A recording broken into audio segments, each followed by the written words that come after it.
connaissez tous le début des aventures d'Astérix. Nous sommes en 50 avant Jésus-Christ, toute la Gaule est occupée, tout non, un village d'irréductibles gaulois résiste encore et toujours à l'envahisseur. Tout est dit.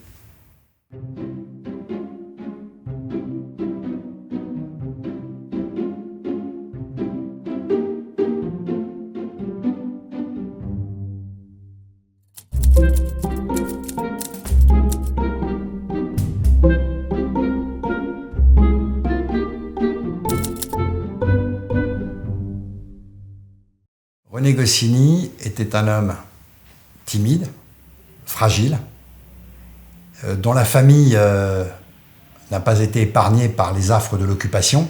Toute sa vie, il aura cette blessure béante, à jamais cicatrisée.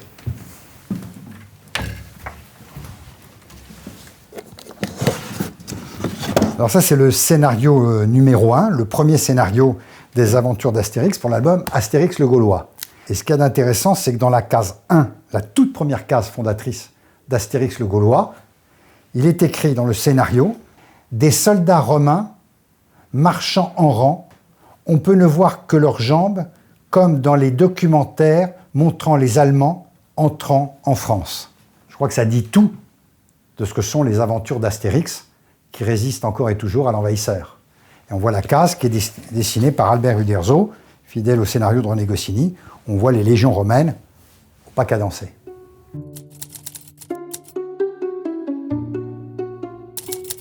René Goscinny a inventé le métier de scénariste de bande dessinée. Il l'a inventé d'un point de vue technique et d'un point de vue juridique. D'un point de vue technique, il avait une méthode qui est d'ailleurs à l'origine de son succès. On peut scinder cette démarche en plusieurs étapes. La première, c'était de trouver d'abord un bon dessinateur. Il va rencontrer de jeunes dessinateurs qui sont aussi inconnus que lui, on est au début des années 50, qui s'appellent Jean-Jacques Sampé, un jeune provincial bordelais qui arrive à Paris, Alberto Uderzo, qui est un jeune Italien dont la famille est fraîchement immigrée en France, un Belge assez loufoque qui s'appelle Maurice. René Goscinny a cette intuition géniale qu'à chaque fois qu'il va s'associer avec un dessinateur, ce seront des géants du dessin et de la bande dessinée. D'ailleurs, René Goscinny sera donc l'homme des duos magiques. Parce que c'est jamais Goscinny seul. C'est comme Laurel et Hardy. Alors c'est Goscinny et Uderzo pour faire Astérix, Goscinny et Maurice pour faire Lucky Luke, Goscinny Tabary pour faire Is No Good. Donc ce sont des tandems, d'extraordinaires tandems. Deuxième étape, qui pourrait même être la première, mais qui chez Goscinny est la deuxième, trouver une bonne idée de scénario. Pourquoi les Gaulois? Pourquoi cette parodie du Far West? Pourquoi ce petit écolier qui dit tout le temps « c'est chouette » Pourquoi ce vizir, cet ignoble vizir?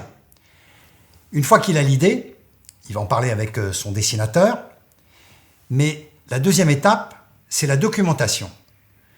Il va aller jeter des livres d'histoire, il va se documenter, il va avoir une bibliothèque de doctes ouvrages.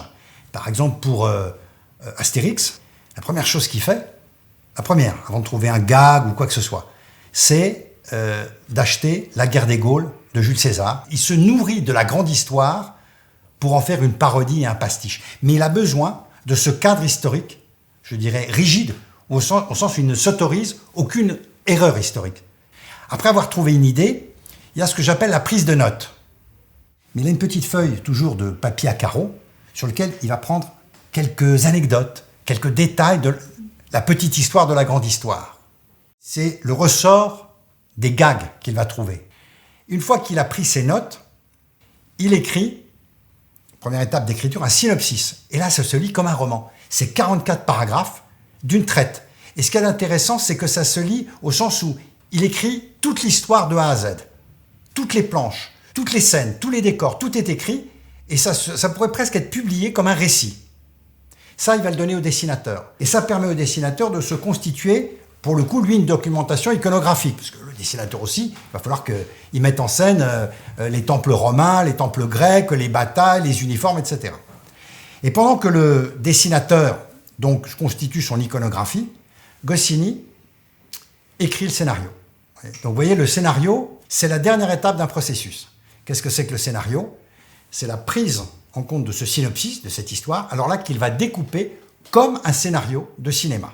C'est sur 2 colonnes, à gauche, systématiquement, ce que doit être le dessin, à droite, tous les dialogues. Et ça, case par case. C'est une présentation de ce qu'on appelle le moule à gaufres. Il va donner ça au dessinateur qui, en quelque sorte, va mettre en musique l'histoire conçue par Goscinny, qui sera sublimée par le talent des dessinateurs.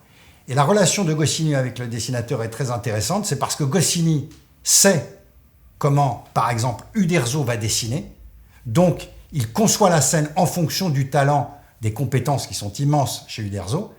Pour Maurice, il s'adapte, et par exemple, Lucky Luke, dessiné par Maurice, est beaucoup plus cinématographique que Astérix. Ça donne quoi? Ça donne des précisions dans le scénario de Goscinny qui sont, par exemple, plongée, contre-plongée. Il utilise une terminologie cinématographique, puisque c'est très inspiré du cinéma des westerns italiens et américains. On retrouve cette mécanique de découpage. C'est l'un des ingrédients, l'une des raisons de l'immense succès de Goscinny, c'est qu'il a su à chaque fois trouver les bons dessinateurs et s'adapter à leur talent. Contrairement à l'image qu'on pourrait avoir de lui, c'était un homme extrêmement conventionnel et conformiste, très attaché aux bienséances et aux bonnes manières. Son bureau, on dirait le bureau d'un notaire, vous voyez, avec en cuir, un bureau début du siècle, fin 19e. Et puis sa machine à écrire, qui était une machine à écrire Royal Keston, qu'il avait ramenée des États-Unis. Sur cette machine à écrire, dont il ne se départira jamais, sont sortis 500 millions de livres et d'albums vendus. Alors il avait tout un rituel où il s'installait sur son fauteuil, il faisait faire de l'exercice à ses doigts, en quelque sorte, une sorte de petit jogging de ses mains, et puis il se mettait sur sa machine à écrire, et il écrivait comme une mitraillette. On disait c'était 1 heure, un scénario. C'est-à-dire que pendant 1 heure, il se consacrait à un de ses héros, il passait au suivant, etc., etc. Puis le lendemain, il reprenait l'histoire d'Astérix et de Lucky Luke. Il mettait à peu près 2 mois pour écrire un scénario, à un rythme effréné, c'est-à-dire qu'il avait une capacité, une puissance de travail considérable. Et ce que vous pouvez remarquer, il n'y a pas une rature. Et sur les 2100 pages de scénario d'Astérix, il doit y avoir 3 ratures. René Goscinny, ça n'a rien d'intuitif, c'est une machine de guerre. Avec René Goscinny, c'est pas compliqué, c'est la fin. Tout est construit autour de la chute. Astérix le Gaulois, le banquet. Is No Good termine évidemment victime de ses stratagèmes. Donc le lecteur connaît la fin. Donc là où Goscinny va surprendre, c'est comment les Romains vont échouer. Comment les Dalton, qui s'évadent, vont systématiquement être repris par Lucky Luke. Comment Is No Good, qui invente les stratagèmes les plus immondes pour prendre la place du calife, se retrouve prisonnier de son stratagème. Mais relisez n'importe quel album, vous allez retrouver cette mécanique de « je vais au gag final ». Il vous emmène en sachant où vous allez.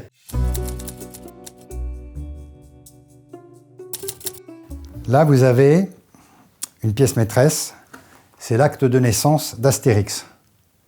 C'est la première feuille de papier sur laquelle René Goscinny, avec son bic 4 couleurs, va mentionner le personnage Astérix, guerrier. Sur cette simple feuille de papier, il va poser les fondamentaux de ce que seront les aventures d'Astérix. On est en septembre 1959. La date de naissance d'Astérix, d'ailleurs, on ne la connaît pas. Goscinny et Uderzo n'auront jamais la mémoire, puisque sur le moment, ils ne réalisent pas qu'ils sont en train de créer ce mythe national. Goscinny, que fait-il? Il fait d'abord le casting des Gaulois, Astérix guerrier, Obélix, son ami livreur de menhirs, Panoramix, Assurance Tourix, que vous connaissez. Il y a un personnage qui s'appelle Sous les Tropiques qui disparaîtra. Puis vous avez les personnages en us pour les Romains, les dieux comme Bélénos ou Partoutatis, les villages de Aquarium, Babarum, Laudanum et Petit Bonhomme, donc les fameux camps retranchés gaulois. Et puis ici, vous avez un élément de la potion magique que Goscinny qualifie dans cette note de travail contrepoison. En quelques mots, en quelques lignes, il a défini ce qu'allaient être les aventures d'Astérix. René Goscinny décide, avec Albert Uderzo, de faire rentrer en scène un petit chien dans les aventures d'Astérix. Mais Goscinny va faire entrer en scène le personnage d'une façon assez amusante, très révélatrice de son sens du gag. Là, vous avez le scénario d'Astérix Le Tour de Gaulle, l'album Le Tour de Gaulle.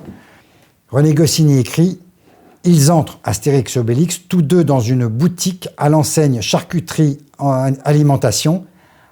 À la porte se trouve un petit chien. Le petit chien n'est pas nommé, il n'a pas de nom. Et pendant tout l'album, il se promène sans avoir de nom. L'histoire se termine, elle paraît, elle est publiée.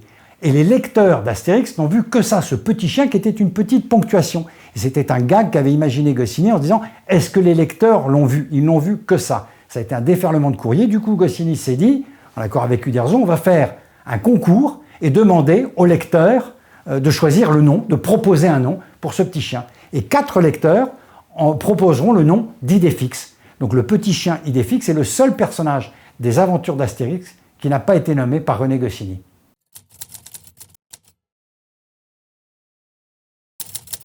René Goscinny est scénariste de bande dessinée.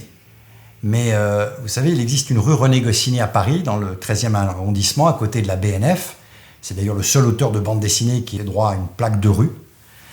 Et sur cette plaque est inscrit René Goscinny, scénariste de bande dessinée, écrivain. Et quand on s'intéresse à son œuvre, on réalise effectivement combien c'est un écrivain, au sens premier du terme. On parle le Goscinny sans le savoir tous les jours. Il effraie mon poisson, non tu ne chanteras pas, ou il est tombé dedans quand il était petit, ou trouver la potion magique. Donc Goscinny, peut-être, de son vivant, aurait-il été le premier auteur de bande dessinée élu à l'Académie française.